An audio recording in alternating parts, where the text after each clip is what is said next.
Hello everyone.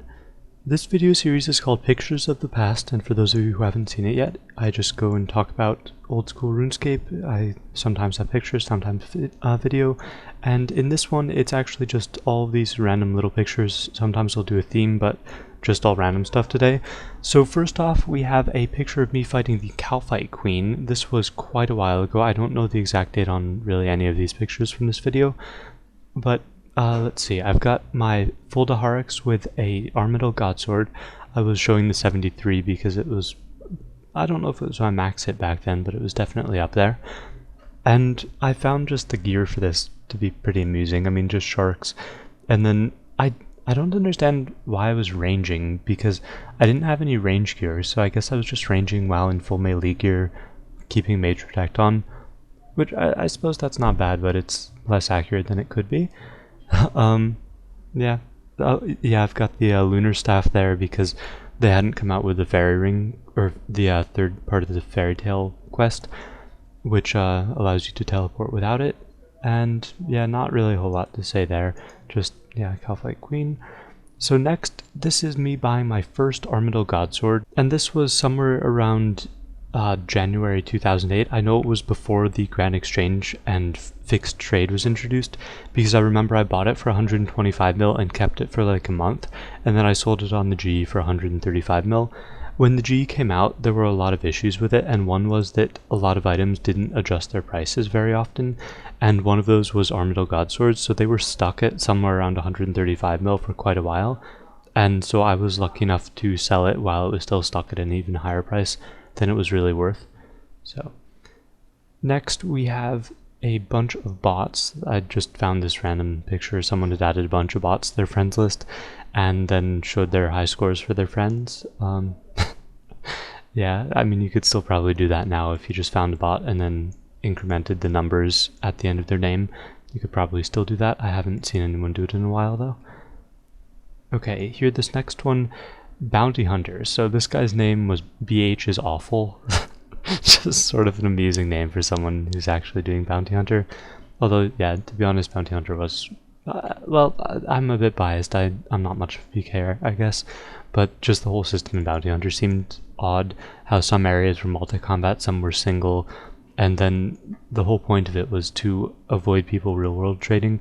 But you could just go to one side of the arena and just ignore your target and just let someone kill you if you wanted to. So yeah, it didn't really make much sense.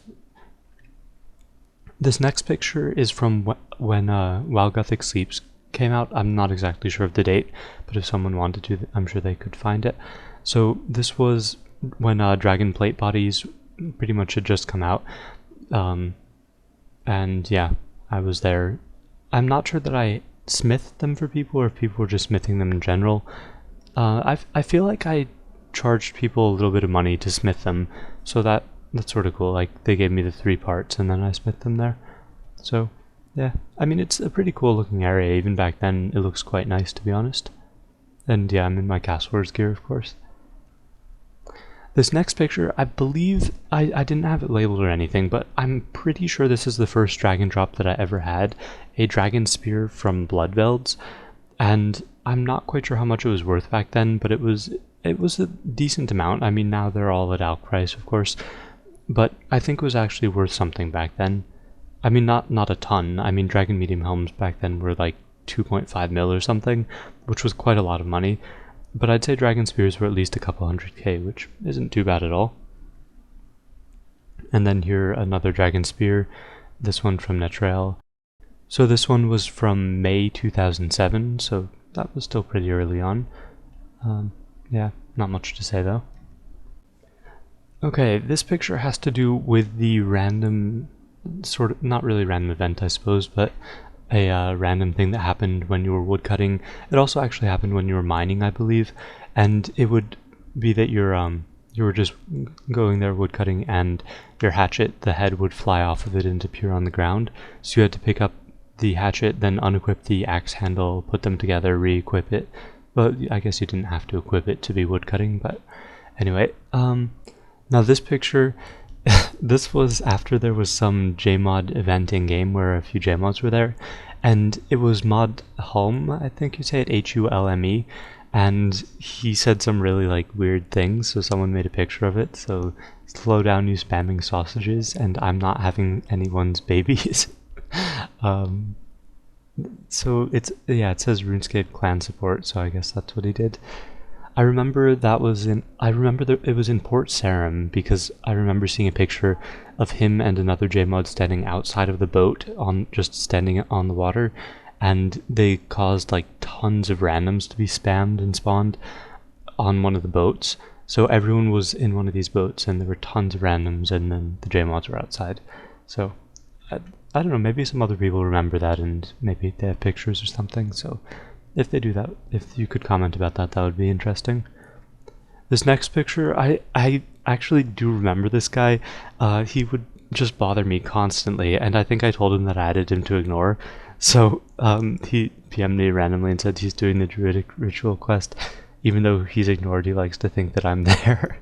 I don't know, it just made me laugh. Okay, in this picture, sorry about the pixelation. It's actually a pretty small picture, but it's stretched to fit on the screen better here. But just someone in Castle Wars saying that he's on Zami when he clearly is not. Okay, just random picture here. It was in the same folder and I thought I'd put it in. Okay, this picture, I think I showed a picture in a previous video of someone else who had a fire cape, and I used to actually go around, and if I saw people with fire capes, I'd take pictures of them because they were quite uncommon back then. So I can't remember the previous one, but this is FFLover2422 in full dragon with a fire cape, and I actually have the date on this picture, which was July 7th, 2007, so quite a while ago. And one cool thing about this guy was that he was only 80 range. Most of the other people who had them were significantly higher than that, so it's cool that he managed to get it with, well, I guess 80 range isn't all that low, but relatively. And then, okay, this picture is after Dungeoneering came out, quite soon after, probably within 2 weeks of it, and it is the overall high scores, and as you can see there, I'm rank 5, and yeah, that was quite cool.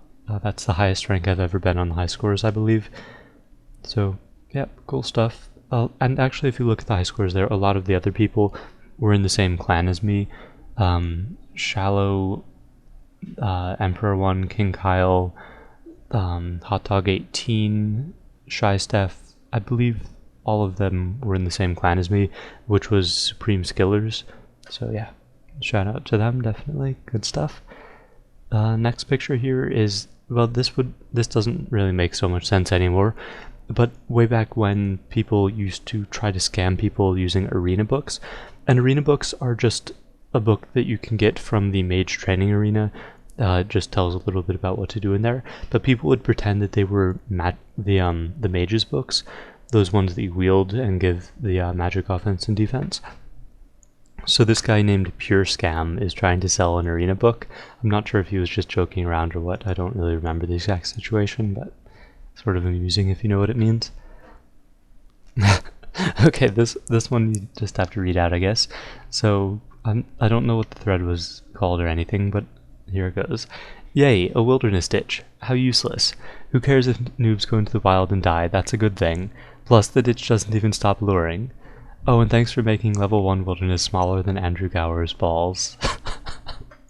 I don't know, I thought it was quite funny. But yeah, must have been when the wilderness ditch came out, which, yeah, was sort of a silly update in my opinion. Although I guess it is good to sort of stop luring, even though people still did get lured after it came out, which I really don't understand at all. But anyway, just a little amusing post there. Yeah, okay, and this is a really good picture. Actually the last picture for this video, so thought I'd end it well. And it's captioned what is really at the top of the free-to-play wilderness, and it's the Windows error message. Just thought that was sort of amusing and well done. Yeah, well, old school pictures and just fun random stuff. So I hope you guys enjoyed the video. This was one of the more interesting ones for me to make, just lots of little random stuff. So thanks for watching, and if you enjoyed this one and you'd like to see more, I've got the links to the other ones in the description. Otherwise you can subscribe to see them when they come out, and that's it. So thanks for watching.